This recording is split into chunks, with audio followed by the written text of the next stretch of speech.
आप सभी प्रेस प्रतिनिधि साथियों का झारखंड सरकार स्वास्थ्य विभाग हार्दिक अभिनंदन करती है, स्वागत करती है और आपके माध्यम से हम हमारे केंद्र की सरकार और माननीय प्रधानमंत्री जी को अपनी भावनाओं से पत्र के माध्यम से भी और आपके माध्यम से भी इस झारखंड राज्य की जनता की भावनाओं से अवगत कराने के उद्देश्य से आज इस प्रेस वार्ता को रखा गया है। आप सभी जानते हैं कि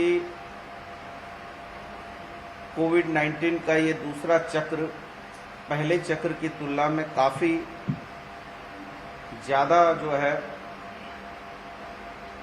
प्रभावी है और काफ़ी नुकसान का कारण बन रहा है मानव जाति पर। और इसके विकल्प के रूप में वैक्सीनेशन जो हमारे वैज्ञानिकों ने इजाद किया है, हम उनको भी बहुत बहुत बधाई और शुभकामना देते हैं और आप सभी प्रेस प्रतिनिधि साथियों को भी बहुत बधाई देते हैं कि इस विपदा की घड़ी में आप लोग भी फ्रंट लाइन वॉरियर बनकर, योद्धा बनकर इस कोविड-19 के इस अभिशाप से मुक्ति के लिए हम मिलकर काम कर रहे हैं। और मैं वैसे बहुत सारे देश में पत्रकार और छायाकार हैं और आम लोग हैं जो इस कोविड-19 के इस अभिशाप में लड़ते हुए शहादत दिए हैं। हम उनको भी अपनी तरफ से बहुत श्रद्धांजलि देते हैं। परमपिता परमेश्वर से प्रार्थना करते हैं कि उनकी आत्मा को शांति प्रदान करे और इस विपदा की घड़ी में उनके परिवार के लोगों को सहन शक्ति दे। 2021 का बजट की कॉपी में लाया हूं और केंद्र सरकार ने ये कॉपी मेरे पास उपलब्ध है। इस कॉपी में 2021 के बजट को हमारी बड़ी बहन निर्मला सीतारमण ने पेश किया था लोकसभा में और जब पेश किया तो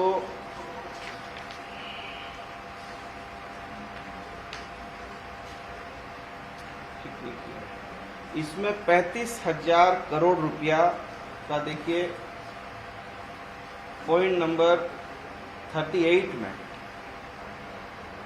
35,000 करोड़ रुपया इन्होंने वैक्सीनेशन के लिए एलोकेट किया था कि हम वैक्सीनेशन के लिए 35,000 करोड़ रुपए की राशि बजट में हम रखते हैं। और आज जब वैक्सीनेशन की बात हो रही है तो 3 तरह से वैक्सीन को 3 तरीके से उसकी टैरिफ सुनिश्चित की गई। आप बताइए, जो लोग ये नारा बुलंद करते थे, एक देश एक विधान एक संविधान, एक देश एक विधान एक संविधान का नारा बुलंद करने वाले लोग आज जब जीवन रक्षक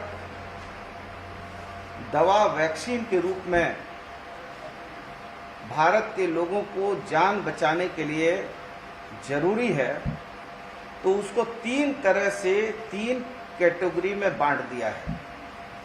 150 रुपया केंद्र की सरकार के लिए,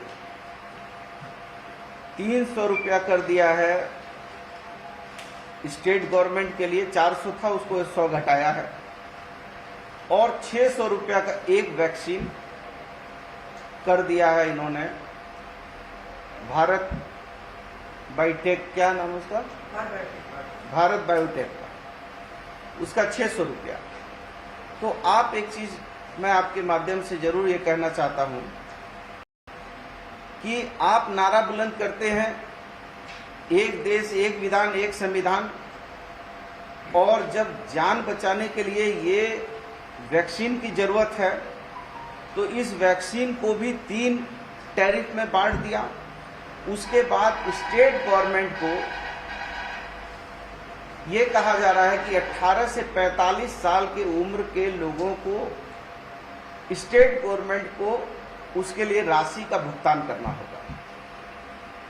मैं आपका ध्यान इसलिए आकृष्ट कर रहा हूं कि किस तरीके से इस कोविड-19 के समय में भी भारत की सरकार राज्य सरकारों के साथ किस तरीके से राजनीतिक छल और प्रपंच रच रही है और किस तरीके से शोषण किया जा रहा है, इसकी ओर ध्यान आकृष्ट कर रहा हूं। क्योंकि आज जब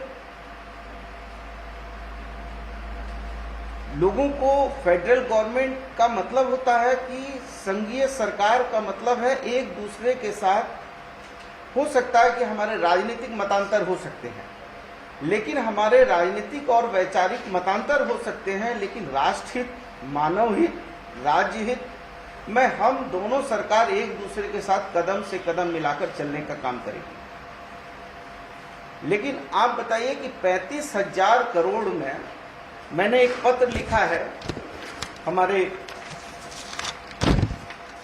स्वास्थ्य मंत्री जी को एक पत्र मैंने लिखा है, और ये पत्र मैंने उनको भेजा है 27/4 को, और मैंने आपत्ति व्यक्त की है कि ये राज्य सरकार के साथ जो है केंद्र सरकार की नाइंसाफी है। इसका मतलब ये नहीं लगाना चाहिए कि हम कहीं भी अपनी राज्य की जनता को इस विषम परिस्थिति में छोड़ने वाले नहीं हैं। हम राज्य की जनता के साथ चाहे कितना कुछ भी हमको करना पड़ेगा, लेकिन हम अपनी जनता के साथ इस दुख की घड़ी में हर हाल में खड़े रहेंगे और उसको हर हाल में इस मुसीबत से निजात दिलाने के लिए वचनबद्ध हैं। चाहे इसके लिए कितना भी हमको राजस्व खर्चा करना पड़े, इसके लिए हम कहीं पर भी हमारे अंदर इफ बट नहीं है।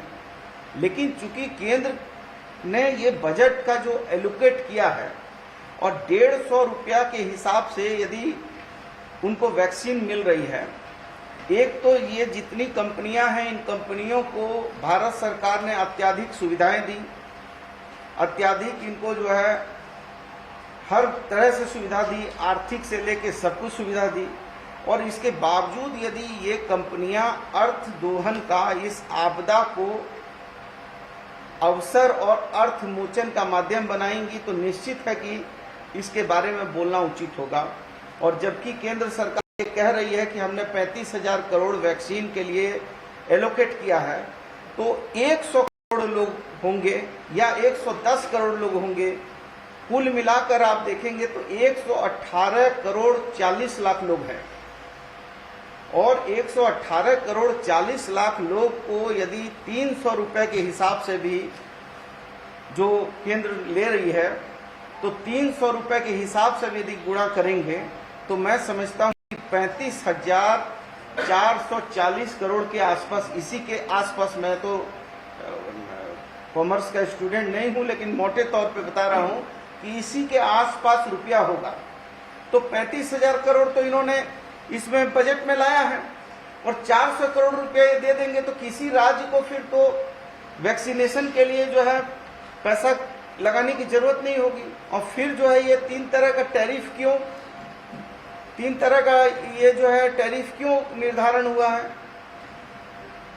और दूसरी बात है कि हम अपने तरफ से 25-25 लाख, क्योंकि हमारी जो आबादी है, कुल आबादी, उस आबादी में हमको जो जरूरत है वैक्सीन की, तो हमने 25 लाख जो है भारत बायोटेक से और 25 लाख हमने सीरम से हमने ऑर्डर कर दिया है। लेकिन अब मुसीबत ये है कि वो लोग ये कह रहे हैं कि हमको 15 मई तक हमको भारत सरकार ने 10 करोड़ भारत टेक से और 2 करोड़ सीरम से ऑलरेडी उन लोगों ने ऑर्डर ये कर दिया है, उसको रिजर्व कर दिया है। अब आप बताइए कि वो कंपनियां कहती हैं कि हम 15 मई तक तो आप भूल जाइए, 15 मई के बाद जो है मई के अंतिम सप्ताह में हम विचार करेंगे कि आपको कैसे करके पैसा लेके भी हमको जो है मई के अंतिम सप्ताह में देगा या नहीं देगा, ये उनके ऊपर निर्भर है। तो एक तरफ भारत सरकार ये कह रही है कि साहब आप जो है 18 से 45 साल के लिए क्रय करके वैक्सीन लीजिए, हम उसमें भी तैयार हैं। लेकिन अब आप हमको बताइए कि यदि वहां पर सारी चीजों को भारत सरकार खुद ही यदि कब्जा कर लेगी तो हमारे पास क्या विकल्प बचेगा। हमारे झारखंड के लोग ये कहेंगे ना कि साहब जब 1 मई से आदेश हो गया है कि 18 साल के लोगों को वैक्सीनेशन करना है, तो हम एक तरफ वैक्सीन खरीद के भी नहीं उपलब्ध है, हम पैसा देके खरीदना भी चाह रहे तो उपलब्ध नहीं है। हालांकि उनको तो चाहिए था कि ये फ्री ऑफ कॉस्ट देना चाहिए था, जो कि उन्होंने सदन में इसकी घोषणा की है, बजट में ये उपबंध लाया है, बजट में एलिकोट किया है, तो उनको तो देना चाहिए फ्री ऑफ कॉस्ट। लेकिन इसके बाद भी इस पे आपत्ति है हमें, लेकिन आपत्ति के साथ साथ हम अपनी जनता को छोड़ नहीं सकते हैं। तो हमने 25-25 लाख क्रय करने का आदेश ऑर्डर कर दिया है। ऑर्डर करने के बाद भी हमको उपलब्ध नहीं हो रहा है, तो मैं जरूर आपके माध्यम से भारत सरकार से जरूर निवेदन करूंगा कि इस पे पुनर्विचार किया जाए। एक तो टैरिफ पर भी पुनर्विचार हो, दूसरा आपने जो बजट पर बात कही है उस पर आपको विचार करना चाहिए। आप यदि आपके मित्र जो हैं साइलो बनाने के लिए इतना हजारों हजार करोड़ रुपया देश में, चूंकि अभी ऐसा वक्त है कि हम पॉलिटिकल बात नहीं कर सकते हैं, लेकिन मैं थोड़ा सा केवल आपको एक बिंदु पर टच कर रहा हूं कि 3 काले कानून लाए और साइलो बनाने के लिए जो है हजारों हजार करोड़ रुपया इनके पूंजीपति मित्र जो हैं साइलो बनाने के लिए खर्च कर रहे हैं।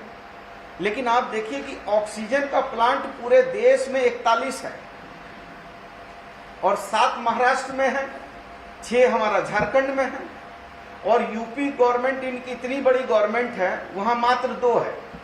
इस पे भारत सरकार ने मेहनत नहीं किया, इस पे जो है भाजपा की शासित राज्यों ने मेहनत नहीं किया। उन्होंने इसको लेकर कोई दूरदृष्टि नहीं अपनाई कि भविष्य में जो है प्रथम चरण के बाद दूसरा चरण भी आएगा, तो दूसरे चरण में ऑक्सीजन की कमी होगी, तो वो कमी की भरपाई कैसे होगी, इसके लिए कोई व्यवस्था कायम नहीं की है।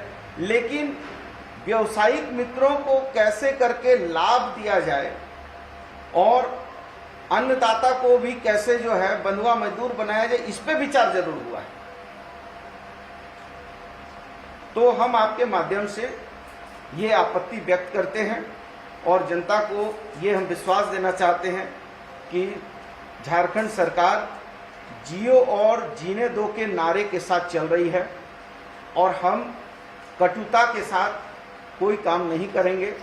हमको तो यदि भाजपा शासित प्रदेश है यूपी, और यूपी में भी हमारे जमशेदपुर से 90 टन ऑक्सीजन जा रहा है, हरियाणा उनका शासित प्रदेश है, वहां 80 टन जा रहा है। हम बिहार में भाजपा की सरकार है गठबंधन की, वहां 12 टन जा रहा है। लेकिन हमने ये कहा कि नहीं साहब, हम जियो और जीने दो के नारे पर हमारे मुख्यमंत्री के विजन पर काम कर रहे हैं कि नहीं, हम जियो और जीने दो के साथ चलेंगे। लेकिन इस कोविड-19 में भी जिस तरह से भारतीय जनता पार्टी और केंद्र की सरकार लगातार इसका राजनीतिकरण कर रही है। और इसको ठीक ही प्रधानमंत्री जी ने कहा कि आपदा को अवसर में बदल देना है। तो अब हम लोगों को यह समझ में आ रहा है कि वो आपदा को अवसर में बदलना कैसे चाहते हैं।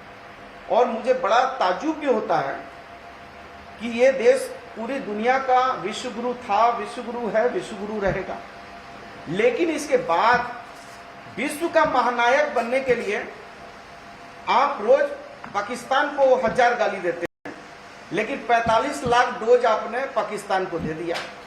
आपने भूटान को 25 लाख डोज दे दिया। आपने देश का गरीबों का राजस्व का लाखों करोड़ रुपया दे दिया।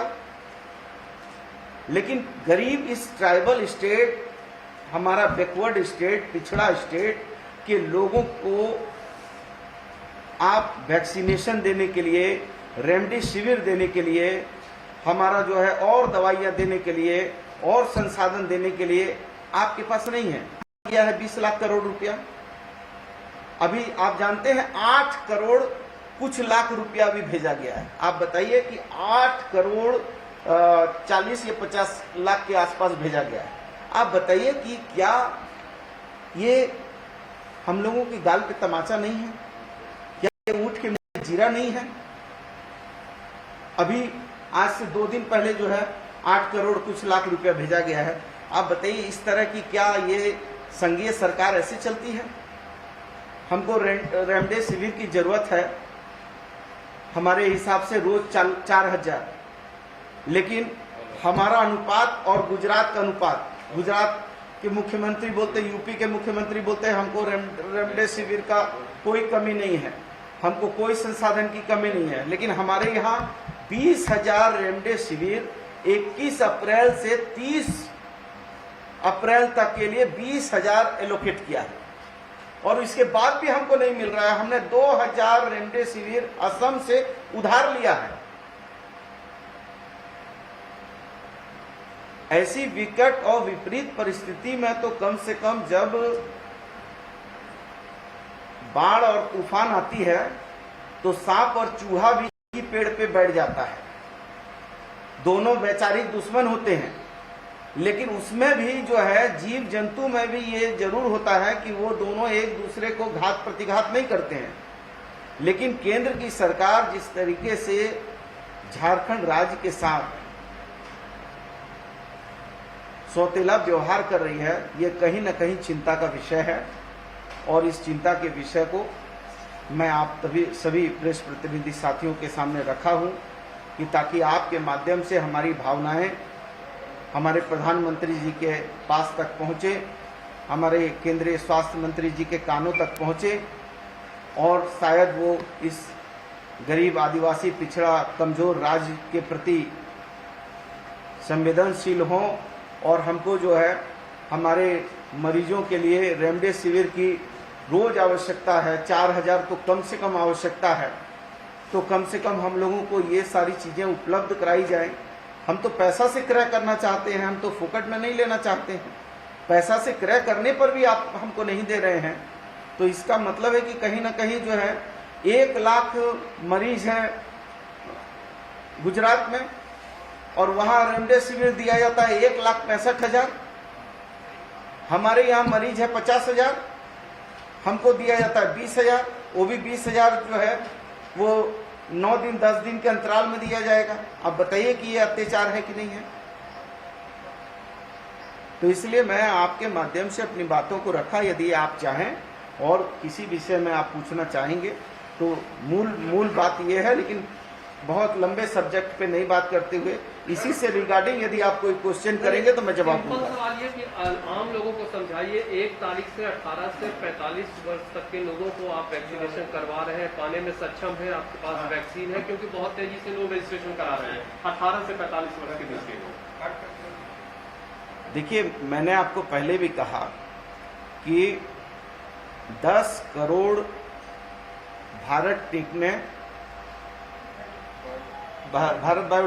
भारत बायोटेक ने 10 करोड़ जो है केंद्र ने उससे पहले ही जो है रिजर्व करने को कह दिया। सीरम को 2 करोड़ रिजर्व करने को कह दिया। अब आप ये बताइए कि कंपनी में उत्पादन होगा तब ना डिस्ट्रीब्यूशन होगा। जब उत्पादन ही नहीं होगा, जब उनके पास सामग्री होगी तब ना वो हमको देंगे। अब आप कोई दुकान में यदि 5 किलो चावल लेने गए हैं, आपके पास 5,000 रुपया होने से भी क्या करेंगे, लेकिन वो 5 किलो चावल वहाँ उपलब्ध नहीं होगा तो आप कैसे चावल लीजिएगा? आपके पास वैक्सीन है अभी पाएंगे? मतलब ये आम लोग, क्योंकि बहुत तेजी से मंत्री जी इतने लोग रजिस्ट्रेशन कराएंगे, हैंग हो गया। मैं वही आपसे कह रहा हूँ कि देखिए किस तरह से डबल राजनीति की जा रही है। मैं तो आपके माध्यम से खुल्लम खुल्ला बात कर रहा हूँ ना, कोई छुप के तो नहीं। हाँ,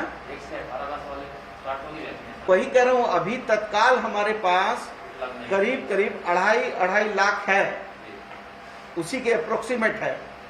तो वो जो है वो तो हम जितना है उसको तो खपत करेंगे, लेकिन जैसे ही हमने तो ऑर्डर कर दिया है 25-25 लाख का, यदि हमको उपलब्ध करा देगा सेंट्रल गवर्नमेंट तो हम तो 1 मई क्या, वो आज हमको उपलब्ध करा देगा तो हम आज से भी चालू कर देंगे।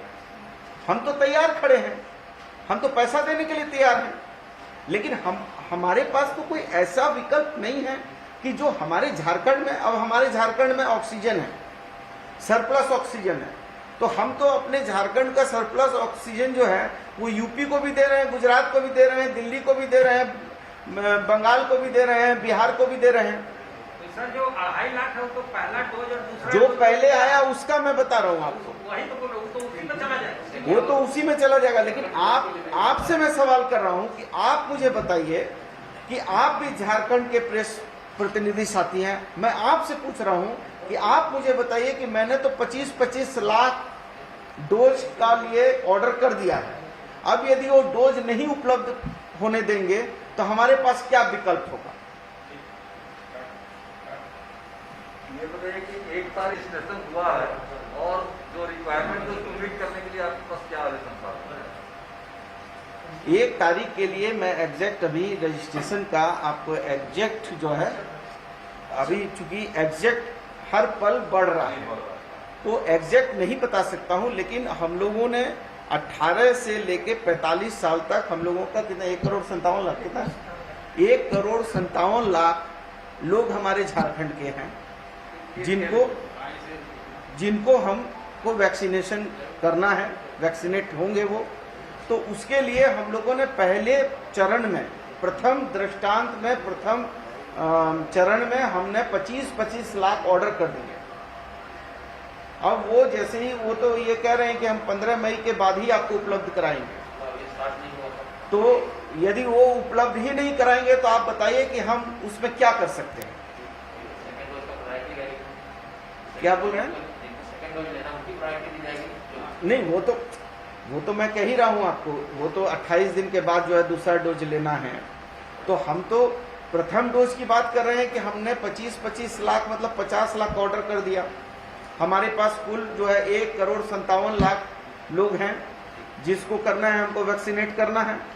तो 1,57,00,000 में हमने 50 लाख का ऑर्डर किया। 50 लाख जैसे ही आ जाएगा तो हम तो कम से कम 10 दिन 12 दिन के ड्राइव चलाकर, विशेष अभियान चलाकर हम उसको जो है वैक्सीनेट करेंगे। लेकिन हमको उपलब्ध तो हो जाए, हमने तो क्रय करने के लिए पैसा दे दिया, हमको उपलब्ध तो हो जाए ना। अभी आपके पास स्टॉक में 2.5 लाख है, दोनों 2.5 लाख वो फ्रंट लाइन वर्कर का, हेल्थ वर्कर का और 45 साल के उम्र के लोगों के लिए जो डोज दिया गया था, सेकेंड डोज जो 10 लाख, वो उसका कुछ हिस्सा बचा है। अभी कुछ आने की उम्मीद कहीं तो नहीं, अब तो मैंने, आप आदमी प्रेस मीडिया के पास कब जाता है? तब जाता है जब खींचो न कमान न तलवार निकालो, जब तोप मुकाबिल अखबार निकालो। तो आप तो क्रांति के सूचक है, आपके माध्यम से हमारा जन संवाद जो है जाएगा, इसलिए हमने पत्रचार भी किया, उसकी भी कॉपी आपको उपलब्ध करा रहे हैं। हम जो बजट का है, बजट में तो हमने कोई झूठ नहीं कहा, और इन्होंने ही देखिए 3-3 पेपरों में, 3-3 बड़े पेपरों में इनके आर्टिकल छपे हैं बहन सीतारमण के, और इन्होंने उस बजट में अपना गुणगान गाया है। इसकी मैं कॉपी आपको उपलब्ध करा रहा हूं ताकि आपको साक्ष्य मिल सके। और हम लोग आपके माध्यम से जरूर विश्वास दे रहे हैं झारखंड के अपने भाइयों को, और आपके माध्यम से ये भी जरूर प्रार्थना करेंगे कि यूपी में भी 90 टन जा रहा है ऑक्सीजन, हरियाणा में भी जा रहा है, दिल्ली में भी जा रहा है, बिहार में भी जा रहा है। तो हम वहाँ की सरकार से भी ये प्रार्थना करेंगे कि जब झारखंड का ऑक्सीजन आपके क्षेत्र के जनता के जीवन रक्षक दवाई के रूप में जा रहा है, तो कम से कम हमारे झारखंड के जो हमारे झारखंडी भाई यूपी में है, बिहार में है, दिल्ली में है, हरियाणा में है, कम से कम उनको भी इस विपदा की घड़ी में सम्मान और सहयोग करिए, तो हम लोगों को भी लगेगा कि ये परस्पर रिश्ता बड़ा गहरा है। ठीक है। क्या बोले, हम नहीं सुने। आपने कहा कि झारखंड में ऑक्सीजन सरप्लस है हमारे पास, ऑक्सीजन की कमी नहीं है हमारे पास, तो 7,500 टन रिजर्व है ऑक्सीजन। ऑक्सीजन की कमी कहाँ है वो समझिए। हमको जो सिलेंडर है उसको रिफिलिंग करने के लिए हमको जरूरत पड़ रही है, और 18 हमारा रिफिलिंग प्लांट है, और एक प्लांट 500 से 600 सिलेंडर रिफिल कर रहा है। और इसको लेके हम लोगों ने कुछ कॉमर्शियल जो है जंबो जेट सिलेंडर भी हायर किए हैं, और 17,000 अभी सिलेंडर क्रय करने के लिए भी हमने जो है प्रस्ताव भेजा है। तो हमारे पास ऑक्सीजन की कमी नहीं है, लेकिन ऑक्सीजन को जो ट्रांसपोर्टिंग करना है और उसको जो लाना है, उसके लिए भी हम लगातार अभी हम 13,000 जो है हमारे सिलेंडर रोज जो है 12 से 13,000 सिलेंडर हो रहे हैं। लेकिन चूंकि अपग्रेड करने की जरूरत है, दिन प्रतिदिन हम ऑक्सीजन के नए नए बेड बढ़ा रहे हैं। हम लगातार जो है, अभी आपने देखा होगा कि 100 बेड अभी बढ़ाया है रसीलदार बाबा में, 40 बेड जो है फिर अभी बढ़ा है उसमें प्राइम वाला, इसमें प्रॉमिस वाले इसमें बढ़ा है। फिर आपको जो है जमशेदपुर में हम लगातार बढ़ा रहे हैं। तो जो ऑक्सीजन की खपत होगी, और आप जानते हैं कि इसमें जो मशीन है, कुछ तो ऐसी मशीन है जिसमें ऑक्सीजन भारी मात्रा में खपत हो रही है, लेकिन वो जान बचाने के लिए क्या नाम उसका, FNCO न क्या ऐसे मशीन का, हाँ FNC, तो वो मशीन है, उसमें ज्यादा खपत हो रही है। लेकिन फिर भी खपत भी होगी, लेकिन हमारा अभी जो पीक आवर है उसमें 80 से 90 टन की खपत है। ऑक्सीजन की कमी नहीं है, लेकिन ऑक्सीजन के ट्रांसपोर्टेशन और उसको रिफिलिंग और उसको सही समयबद्ध तरीके से पहुंचाना लाना, इसके लिए थोड़ा हम लोगों के पास संसाधन की कमी है, जो बहुत जल्दी हम पूरी करें। रेमडेसिविर का जो है कालाबाजारी के बारे में हम आपके माध्यम से बिल्कुल एकदम स्पष्ट कर रहे हैं, सारे हमारे प्रेस प्रतिनिधि भाई इस बात को नोट कर लें कि यदि हम लोगों को अभी जैसे रिम्स में सूचना हमको मिली कि कुछ लोग बेड की कालाबाजारी कर रहे हैं, हमने त्वरित कार्रवाई करते हुए बरियातू थाना में 3 लोगों को गिरफ्तार किया है। और हम इस बात के लिए भी लगे हुए हैं कि उसमें कौन ऐसे हमारे विभाग के लोग हैं जो ज्यादा, कोई बाहर का आदमी यदि कर रहा है तो वो गुनहगार है, लेकिन उससे भी बड़ा गुनहगार वो है जो हमारे विभाग के लोग यदि उसमें शामिल हैं, और हम लोगों ने उसको गुप्त रूप से जांच करने का आदेश कर दिया है। और जैसे ही जो भी पकड़ाएगा, हम आपको विश्वास देते हैं कि चाहे वो रेमडेसिविर हो या सीट का हो या कोई ऐसे अस्पताल हमारे मरीजों को अर्थदोहन कर रहे हैं, तो उनके साथ हम क्लिनिकल एस्टेब्लिशमेंट एक्ट पर भी काम करेंगे, और इसके साथ हम वैधानिक कार्रवाई भी करेंगे। और ये जो कालाबाजारी वगैरह कर रहे हैं, इस पर जो है हम आपदा का कानून भी लाएंगे, और इसके साथ जो भी हमारी वैधानिक ताकतें हैं उसमें कठोरतम कार्रवाई की जाएगी, क्योंकि इसको कहीं माफ नहीं किया जा सकता। और हमने इसके लिए रेमडेसिविर के इंजेक्शन के लिए जहां जहां पर दिया है, हमने 1960 जो है रिम्स को दिया, वैसे ही करीब करीब जितने प्राइवेट अस्पतालों में दिया है, सरकारी अस्पतालों में दिया है, हम लोगों ने इसको लेकर एक पूरी व्यवस्था कायम की है कि किस मरीज को ये रेमडेसिविर का इंजेक्शन दिया गया, किस तारीख को दिया है, किस डॉक्टर ने दिया है, और उस मरीज का आधार नंबर क्या है, उसका फ़ोन नंबर क्या है, वो पूरा एक ऐप बनाया गया है और उसके माध्यम से सारा अस्पताल का डाटा हम फिक्स कर रहे हैं। और जहां हमको करप्शन के 5% भी यदि पुख्ता प्रमाण मिलेंगे, आप देख लीजिएगा कि ये सरकार पूरी कड़ाई से काम करेगी, एकदम इसमें कोई बट नहीं होगा। इस विपदा की घड़ी में हम दोस्त दुश्मन बन के काम नहीं करेंगे, हम सभी के सहयोगी साथी के रूप में काम करेंगे। लेकिन यदि हमारे दोस्तों ने भी यदि हमारे पीठ पे छुरा मारा तो हम उसके साथ भी बिल्कुल वैधानिक कार्रवाई करेंगे और उसको भी कानून के दायरे में लाकर जेल के शिकंजे तक पहुंचा देंगे। और साथ साथ जो हमारी जितनी दुकानें हैं दवाइयों की, उसकी भी कुछ कुछ शिकायतें आ रही हैं, हम सब पर कार्रवाई नहीं करेंगे, लेकिन कुछ कुछ दुकानों को हम चिन्हित कर रहे हैं और उस पे हम अचानक एकदम बिल्कुल अचानक जो है उस पे चेकिंग होगी।